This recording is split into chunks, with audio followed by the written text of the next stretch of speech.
apa kabar semua? Semoga kita semua dalam kondisi baik-baik aja, tanpa kekurangan suatu apapun, dan yang pastinya selalu dalam lindungan Tuhan Yang Maha Kuasa.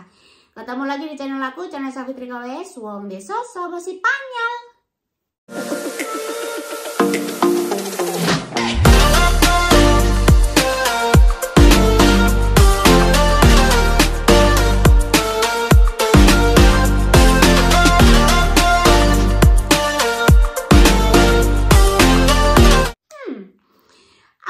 Bersama Tia, halo kembali. Jadi ini adalah video kedua bersama dengan Tia, dan aku saat ini mau bertanya-tanya mengenai pengalaman Tia pertama kali datang ke Santander dan selama 4 bulan ada di Santander. Kira-kira pengalamannya apa aja? Yang pertama, pada saat kamu datang pertama kali, ayo ceritakan. Langsung ketemu sama Mbak Sari.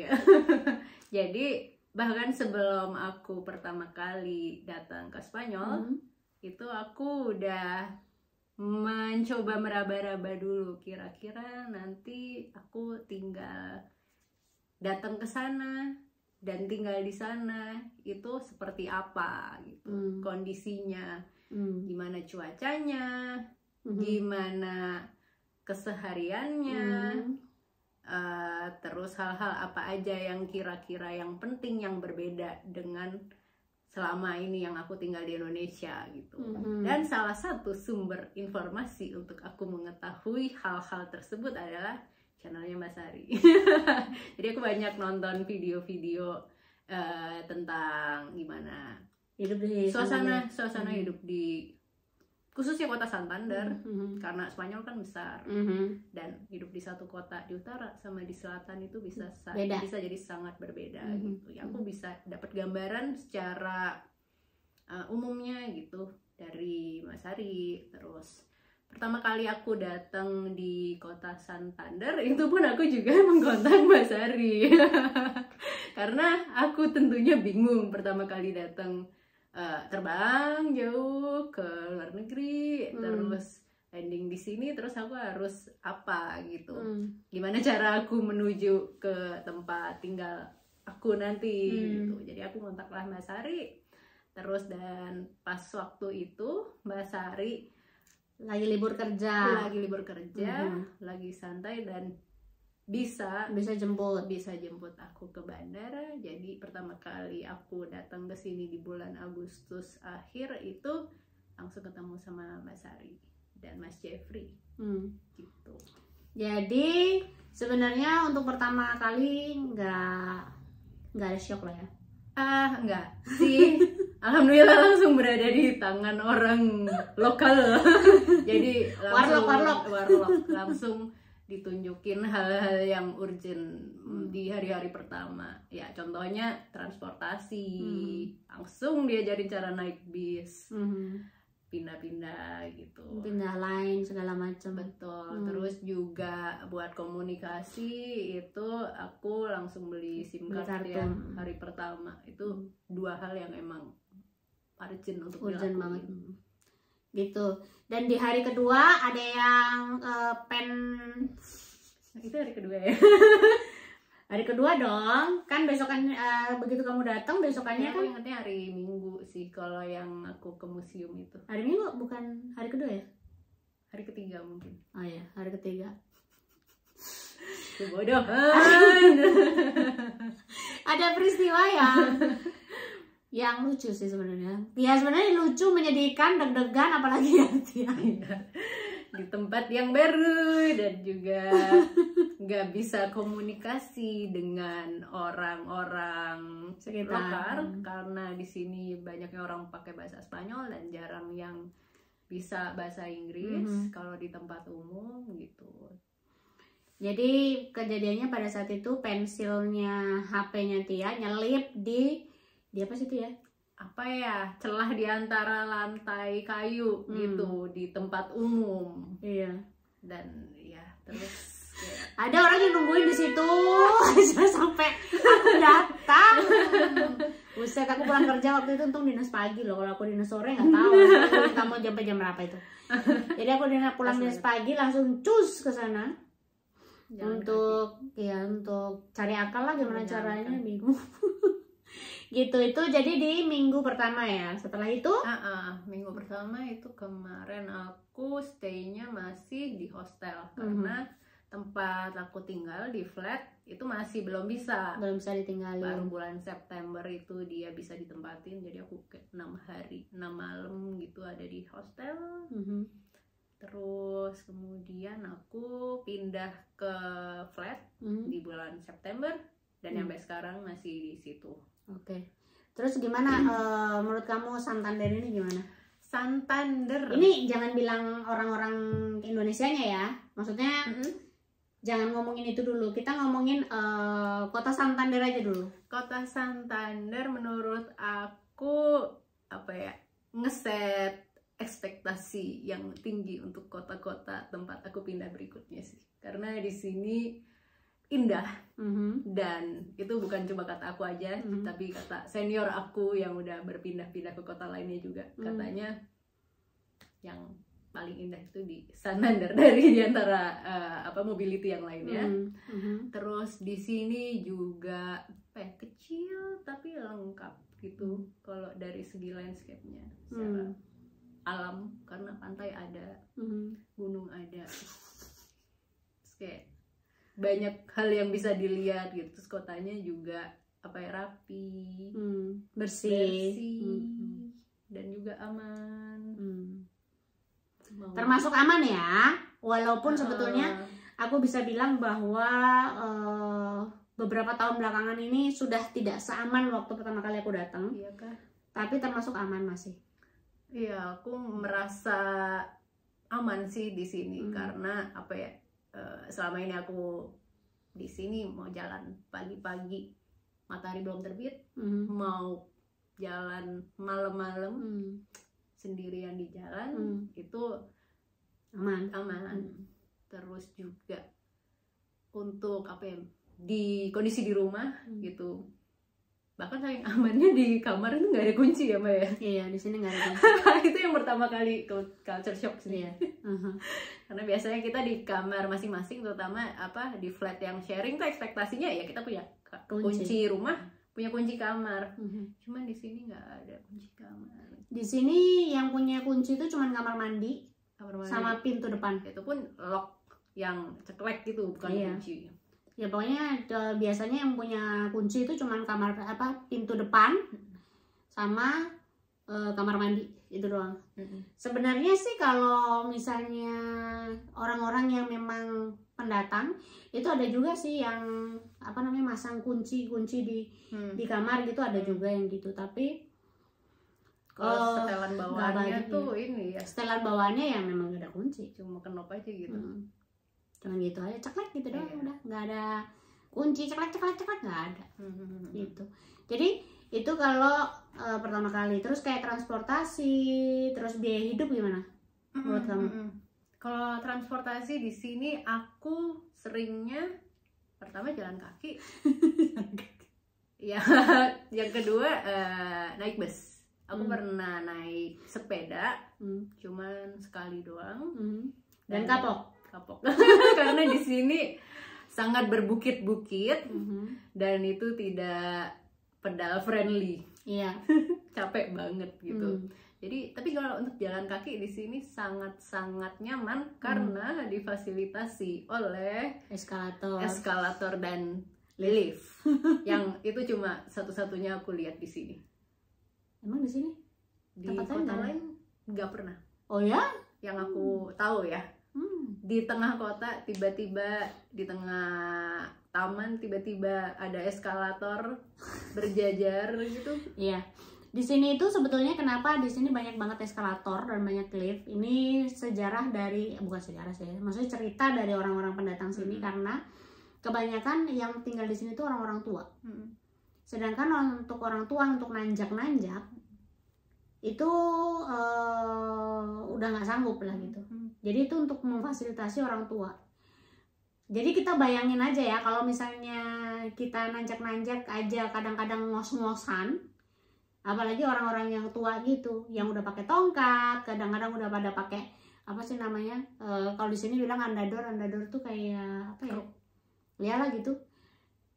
Bayangkan mereka gitu, jadi ya udah nggak bisa gitu. Benar-benar. Tapi bagusnya buat kita jadi ada benefitnya, karena kita juga bisa pakai. Jelas kita mentalnya yang tua. Kalau ada lift kenapa harus naik tangga? Nah itu dia makanya, jadi iya, mobility supportnya bagus banget di sini ya gitu. Jadi ya so far aman, indah, itu udah pasti. Makanya aku udah nggak mau pindah dari Santander gitu, kecuali nanti ada tiba-tiba ada yang apa ya, yang membuat aku ada tawaran menarik yang membuat aku harus keluar dari Santander, ya mungkin bisa dipikirkan. Atau mungkin aku udah bosan, tapi kayaknya nggak bakal bosan juga. Gitu. Nah terus akhirnya setelah Tia datang ke sini, aku kenalkanlah dengan genggong teman-teman. Dengan teman-teman aku yang ada di sini. Teman-teman aku ya orang Spanyol, orang teman kerjaku, teman orang Indonesia yang ada di sini juga gitu.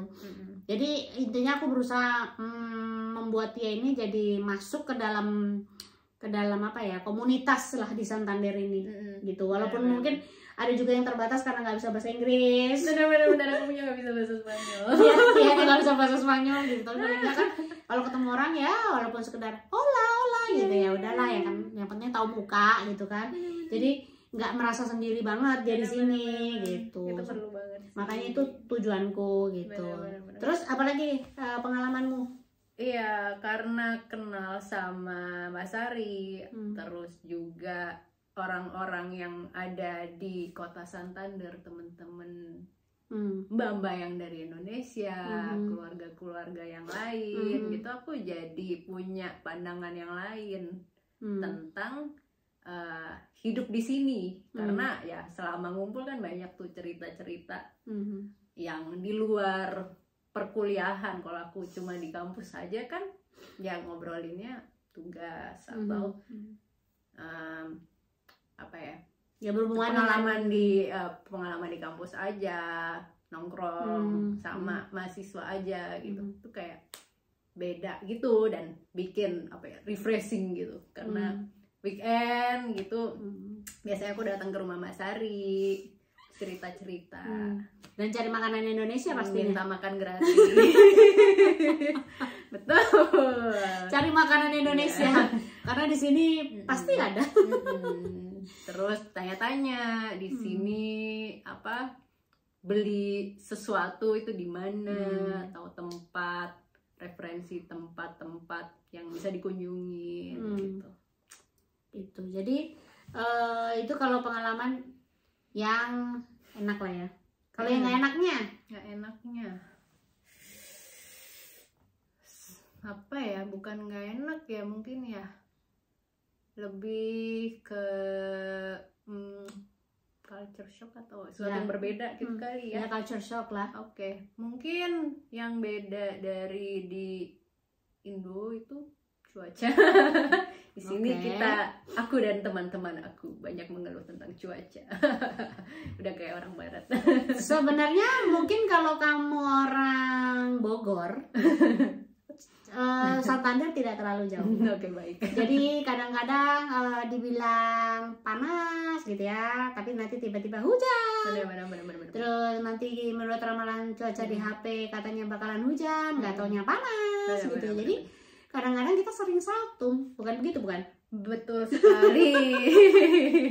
Selalu terjadi. Makanya jadi kalau misalnya susah diprediksi. Orang Bogor itu selalu bawa payung di tasnya. Benar. Itu udah kita lakuin. Nah makanya mau bilang apapun selalu ada payung di tas. Betul, bagus itu bagus. Udah beradaptasi. Iya. Tapi hitungannya di sini cukup anget nggak sih untuk apa ya? Untuk di Eropa gitu. Karena ini winter dan kondisinya masih belum puncak ya. Belum. Oke. Tapi aku udah lihat apa ya di kota-kota lainnya. Lihat prediksinya maksudnya itu kayak udah nyampe yang 0 derajat, di bawah 10, sedangkan di sini masih 12. Minggu depan 5 ya, Say. Oh iya benar. Minggu depan 5 weekend ya, ini ada juga. Iya. Jadi tenang. Ada waktunya. Pelan-pelan turun. Ada waktunya. Cuman apa di sini stop sampai di hujan kan Mbak bilang. Hujan es. Hujan es ya. Bukan salju ya, bukan salju, benar. Gitu. Jadi ini di sekarang ini Desember itu belum dingin banget. Waktu pertama kali aku datang itu Desember tuh udah dingin banget. Sekarang mungkin karena global warming itu ya, jadi udah agak bergeser. Jadi yang dingin yang biasanya di bulan Desember itu sekarang bergeser di Januari. Gitu. Jadi di Desember kadang-kadang kamu masih bisa melihat matahari, kadang-kadang masih bisa ngerasain namanya anget. Masih ada 19 derajat, masih ada 17 derajat gitu. Tapi di Januari itu biasanya udah enggak. Dulu waktu pertama kali aku datang 2015 itu Desember tuh udah -1, udah 0, pernah -7. Desember aku nggak bisa jalan tanpa sarung tangan. Pokoknya sampai 2015, 2016 gitu ya, 2017 lah, itu udah mentok. Saya keluar, jangankan di luar, di dalam aja pakai jaket. Itu aku sekarang. Makanya udah pakai jaket, udah pakai celana panjang. Nah, sedangkan ini aku masih pakai celana pendek. Atasnya masih memang sih ya. Maksudnya pakai begini karena memang kalau aku lebih melindungi punggung ya. Karena aku kalau udah punggung dingin itu cepat banget masuk angin. Gitu. Tapi kalau kayak kaki gitu masih aman lah, dunia persilatan ya gitu. Gitu. Jadi belum dingin banget, belum puncaknya. Baik. Nanti Januari, Februari baru dah. Begitu. Terus selain itu apa lagi? Terus selain itu bahasa. Itu termasuk kendala sih untuk berkomunikasi sama orang-orang Spanyol yang tinggal di kota sini. Karena ya kitanya baru datang dan kita nggak bisa berkomunikasi dengan bahasa Spanyol. Terus mereka juga nggak bisa berbahasa Inggris rata-rata. Tapi ada juga yang bisa gitu, cuman ya terbatas ya. Sebenarnya ini masalah kayaknya komunikasi. Kalau buat kita tuh masalah klasik. Iya benar. Karena setiap kita nih, setiap orang Indonesia yang ada di Spanyol ya, rata-rata mungkin kalau di negara-negara di negara yang kayak mungkin Belanda gitu, mungkin banyak orang yang bisa berbahasa Inggris gitu. Tapi orang Spanyol sendiri udah nyaman pakai bahasa Spanyol. Satu, udah nyaman pakai bahasa Spanyol. Yang kedua, mereka itu pronunciation-nya beda. Jadi kalau aku lebih memilih orang Spanyol itu ngomong pakai bahasa Spanyol deh, gue masih bisa meraba-raba deh dibandingin mereka ngomong pakai bahasa Inggris. Kalau mereka ngomong bahasa Inggris, gue harus mikirnya double. Jadi maksudnya dia ke arah mana sih ngomongnya gitu. Makanya kita suka ngeledek di sini Spanglish. Ya karena bahasa Inggrisnya tuh pronunciation-nya tuh kayak bahasa Spanyol. Karena kan bahasa Spanyol itu apa yang tertulis, apa yang dibaca. Nah mereka membaca apa yang tertulis tapi dalam bahasa Inggris gitu. Kan jadi bingung gitu. Jadi apa ya, di luar, karena di kelas pakai bahasa Inggris, ya di luar kelas kita jadi terbatas gitu untuk komunikasi dengan orang-orang di sekitar. Jadi aku waktu itu juga masalahku juga begitu kan, makanya aku di 1 tahun pertama itu bisa dibilang aku depresi. Sebenarnya bukan depresi ya, mungkin stres berat lah ya. Mungkin kalau depresi itu kayaknya bahasanya terlalu lebay. Yang jelas di 1 tahun pertama karena aku belum kenal dengan siapapun. Orang-orang di sekitarku itu pada bahasanya bahasa Spanyol. Lah bagaimana saya bisa ngomong sama orang, mereka nggak bisa bahasa Inggris dan saya nggak bisa bahasa Spanyol. Dan zaman itu belum ada translator. Zaman itu belum ada Google. Ada Google Translate, tapi saya sendiri dan belum ada temen. Jadi nggak ada yang ngarahin gitu, nggak ada yang ngasih pandangan gitu. Karena waktu itu yang aku kenal orang Indonesia pertama itu tidak ada di sini. Mungkin kalau kalian yang udah ngeliat videoku, mungkin kalian tahu Mbak Tarmi itu dia nggak tinggal di Santander gitu. Mbak Tarmi itu tinggalnya di tempat lain gitu. Jadi harus kalau mau minta tolong kemana-mana, mau bikin KTP, mau pokoknya yang surat menyurat gitu-gitu, aku harus nungguin dia libur. Terus udah gitu juga dia juga harus buru-buru karena dia harus kerja, belum ada urusan-urusan dia yang lain gitu. Jadi lebih apa ya, dia lonely lebih ngerasa sendiri aja gitu. Jadi kayak itu yang membuat aku jadi di tahun pertama itu kayak wah double. Pokoknya kalau kalian udah lihat aku video aku yang sebelumnya, mungkin kalian tahu apa aja yang membuat aku stres. Gitu. Selain itu apa lagi? Sama makanan mungkin ya. Tapi itu nggak terlalu menjadi masalah karena aku punya. Karena masak juga. Iya, masak. Karena masak juga. Terus juga apa? Terus suka dapat tupper. Dapat bekal. Iya, dapat bekal. Dari Mbak Sari. Tapi kalau untuk makan di luar itu lumayan ini juga sih. Culture shock karena ya makanannya beda kan. Terus walaupun kita mau ke tempat makanan yang pernah aku coba Asia gitu, misalnya aku makan ramen gitu, terus itu pun juga beda taste-nya sama apa yang kita ekspektasikan. Ya betul. Gitu, ya karena kita mindsetnya masih makanan Asia yang kayak bumbu, terus ya pengennya yang mirip kayak di Indo lah gitu, tapi ternyata kenyataannya beda gitu. Kenyataannya tidak seindah bayangan. Betul. Jadi gitu. Kalau kayak aku kan pemakan segala ya. Aku tuh omnivora. Jadi sebenarnya kalau aku di tahun-tahun pertama pun aku nggak ada masalah dengan makanan, karena aku makan segalanya. Okay. Nah, tapi rasa gitu, nggak ada masalah. Kalau aku makanan nggak ada masalah. Karena aku ibarat kata makan nasi pakai telur ceplok aja buat aku udah nikmat. Oh iya, maksudnya kan kita masak sendiri. Nah, di sini juga ada ya orang jual telur ceplok. Serius? Ada telur ceplok sama patatas. Tapi nggak sama nasi.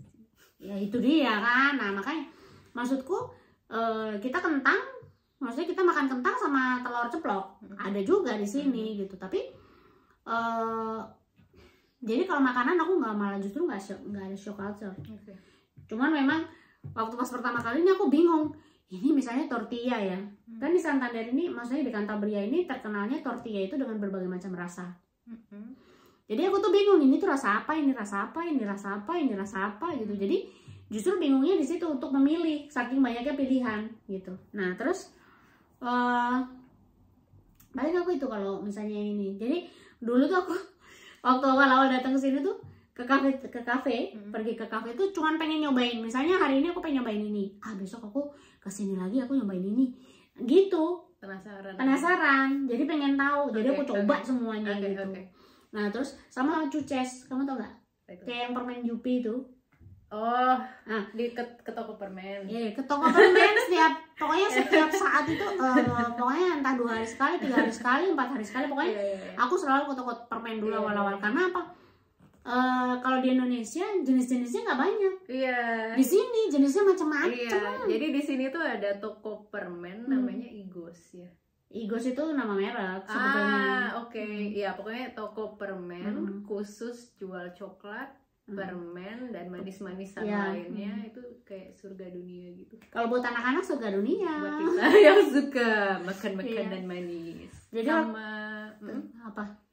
Kalau satu lagi sih, karena aku kan preferensinya makanan halal. Oh ya. Gitu. Jadi ya untuk aku pilihan makanan di luar itu dan bahan makanannya juga terbatas gitu. Karena aku cari yang bahan-bahan ingredientsnya itu tuh yang aman gitu sih. Jadi ya prefer untuk masak dan ya karena kalau aku kan nggak ada penghalang lah istilahnya, aku makan apa aja gitu. Jadi salah makan aja misalnya tiba-tiba ternyata non halal, ya udah gaspol aja gitu kan. Kalau kamu kan tiba-tiba, weh ternyata ini nggak halal gitu kan. Ya jadi harus lebih hati-hati. Makanya jadi mungkin kalau dia kesulitannya begitu. Makanya kalau di sini paling ikan yang aman sih gitu. Iya kan? Bener. Gitu. Terus apa lagi? Apa ya? Kayaknya itu sih yang kepikiran. Pokoknya aman-aman aja lah ya. Iya, lebih banyak happy-nya sih daripada hal-hal yang nggak happy-nya. Apalagi bertemu dengan geng rempong ya, seperti kamu yang akan bikin kamu.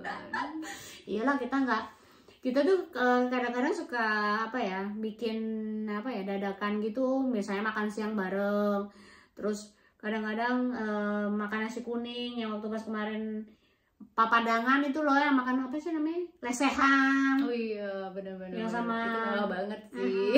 Tiba-tiba ada nasi kuning di sini. Makanya terus apa ya, makanan Indonesia sih rata-rata kita makan juga sih ya. Maksudnya di sini maksudnya di rumahku ya terutama. Benar-benar. Tiba-tiba mau Jumat sore atau Sabtu atau Minggu ada aja ke rumah Mbak Sari, mau direncanain apa enggak gitu. Ya kadang-kadang cuman walaupun hanya sekedar makan pisang goreng sama bawang goreng ya. Itu udah mewah banget sih. Tapi emang pernah ya cuman makan itu doang ya? Nggak pernah. Nggak pernah, selalu ada main course-nya. Iya, mulai dari bakso, sate, segala macam kan, mie ayam, ya, soto. Jadi begitu pengalamannya Tia. Bisa dibilang mungkin apa ya, bukanlah pengalaman yang buruk sih ya sebenarnya untuk di Kota Santander ini, karena ya mungkin karena Tia datang ke sini udah ketemu sama orang-orang yang bisa satu bahasa sama dia, paling enggak. Benar-benar. Itu ngaruh banget. Walaupun untuk beradaptasi. Walaupun bahasa Inggris dia istilah pegangannya, tapi kan kalau ada orang yang bisa ngerti bahasa lokal, terus bisa nunjukin paling nggak tempat-tempat yang urgent yang seperti Tia tadi bilang, itu kayaknya lebih cepat gitu untuk bisa beradaptasi. Jadi proses adaptasinya aman lah ya, nggak ada masalah yang berarti lah. Benar-benar, karena ya itu tadi nggak datang ke sini tuh nggak sendiri, dan udah ada apa ya, persiapan tahu sebelumnya. Gitu. Jadi karena lu nonton YouTube aku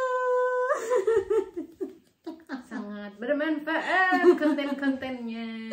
Iya, karena aku selalu berusaha, aku selalu bilang kan, pengennya sih di setiap konten aku tuh selalu ada informasi gitu. Jadi ya seneng kalau misalnya ternyata ketemu sama orang dan melihat bahwa itu sebagai manfaat. Benar-benar. Itu jadi kayak double happy lah gitu. Mungkin orang pada nanya, oh YouTube kan berarti kan udah dibayar, dapat monetize segala macam.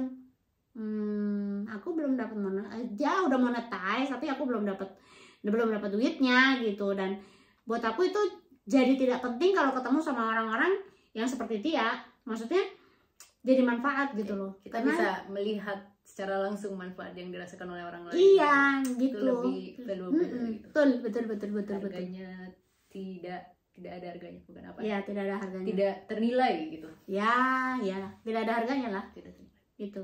Jadi mungkin itu ya untuk cerita adaptasinya Tia dan segala macam. Tia mau ada yang mau ditanyain nggak ke aku? Apa kek? Mbak Sari mau nengokin aku nggak? Waduh, pertanyaannya berat ya. Apa aja yang nengokin tahun depan kesini lagi ya? Tahun depan kan aku pulang. Iya bener. Enggak, tahun depannya gitu. Siapa tahu nanti semester keempat aku balik lagi ke sini. Oh ya, amin lah, semoga ya. Pokoknya aku nggak janji, tapi kita lihat aja bagaimana perkembangannya ke depan seperti apa. Karena kembali lagi ya dengan urusan pekerjaan kan saya juga terbatas. Kemarin aja aku kan mau pulang ke Indonesia ini juga ngumpulin liburnya, tahu sendiri kan, liburku yang tahun ini aku harus simpan supaya aku bisa lebih lama di Indonesia gitu kan.